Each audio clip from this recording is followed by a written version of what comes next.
எல்லா நடிகரும் நான் சொல்றேன். ஆனா தயவு செய்து யாரு எம்ஜிஆர் ஆசைப்படாது, அது முடியாது. பாட்டியார நல்ல செல்லமா அழைக்கப்பட்டவர் இன்னைக்கு நம்ம விட்டு இல்லைங்கிற ஃபீலிங்கே இல்லை. ஏன்னா இத்தனை வருஷம் அவர் இருந்தப்போ நாங்க போய் ஒரு தினம் பார்க்கல. நான் என் வாழ்க்கையில அவர் 6 தடவை சந்திச்சிருக்கிறேன். அதே மாதிரி இப்போ அவர் இருந்துட்டு இருக்கிறாரு. ஆனா அவரை சந்திக்கிறதுக்கான வாய்ப்பு கிடைக்கல.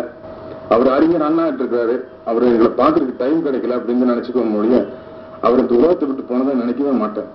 மாபெரும் சபைகளில் நீ நடந்தால் உனக்கு மாலையில் வர வேண்டும், ஒரு மாற்று குறையாத மன்னவனைவன் என்று போற்றி புகழ வேண்டும்னு எங்களுக்கு கூட எழுதி கொடுத்து எஸ்பி பாலசுப்ரமணியம் மலேசியா பண்ண நாங்களும் கூட கையை தூக்கிட்டு பாடியிருக்கோம். ஆனா எங்கனால மாபெரும் சபைகள் நடக்கவும் முடியாது, அந்த அவருக்கு இந்த மாதிரி மாலைகள் விடாது. எல்லாரும் அவர் ஜனங்களுக்கு போட்டு நல்ல ஒழுக்கத்தை கடைபிடித்து அவரு இத்தனை நாள் ஏழைகளுக்கு என்ன செய்யணும்னு நினைச்சாரோ அதை எல்லாரும் தொடர்ந்து செய்யணும்னு ஆசைப்படுறேன்.